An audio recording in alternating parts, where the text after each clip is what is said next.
è un giorno importante per tutta la comunità di Fara di Soligo e sicuramente è ancora più importante per Carmelo Merotto. Ecco. Dopo mesi di battaglie e di incontri vari siamo finalmente riusciti ad avere questa notizia che aspettavamo da tempo, l'allontanamento dal territorio di Fara di Soligo e soprattutto dal territorio nazionale di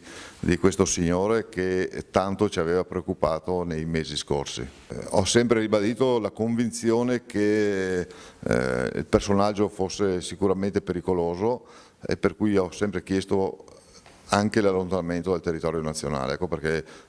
noi diamo una mano a chi lavora, a chi si comporta bene, a chi ha voglia di stare con le nostre comunità, però chi è qui per delinquere è giusto che venga allontanato. Da quello che mi è dato sapere sono state offerte 2 o 3 possibilità a questo signore, diciamo, di allontanarsi da Fara di Soligo in alloggi diversi, essere anche socialmente utile per un tentativo di integrazione, però si è sempre rifiutato di muoversi da questo territorio, per cui questo probabilmente ha fatto pensare che era il caso di allontanarlo definitivamente. Io dico una delle battaglie vinte perché premetto che non è facile sicuramente vincere le guerre, però è una delle battaglie perché questo io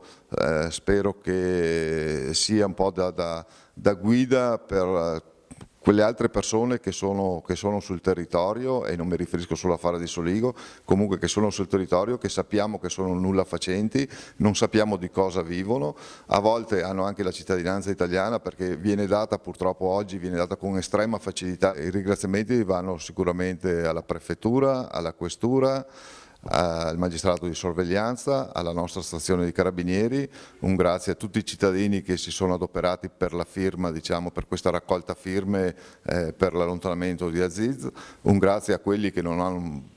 si sono sentiti di firmare perché intimoriti, perché avevano paura che fosse usata magari questa loro firma per altri scopi. Comunque un grazie anche a loro, un grazie a chi ha fatto i banchetti per la raccolta delle firme e un sorriso a quelli che hanno un po' deriso il sindaco che si è occupato di questa faccenda, ecco, come se non fosse di competenza delle nostre amministrazioni pensare anche alla sicurezza dei cittadini e quindi allontanare i delinquenti dal territorio. Sono contento perché adesso che non viene più qua la gente, anche contento perché adesso dico che c'è le banche, anche per via dei soldi, quando sono messi in banca, là sono sicuro. Io quando che vado prendo quello che mi pare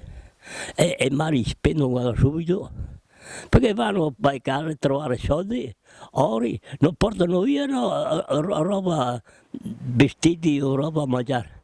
Vanno in cerca dei soldi, di ori, ma qua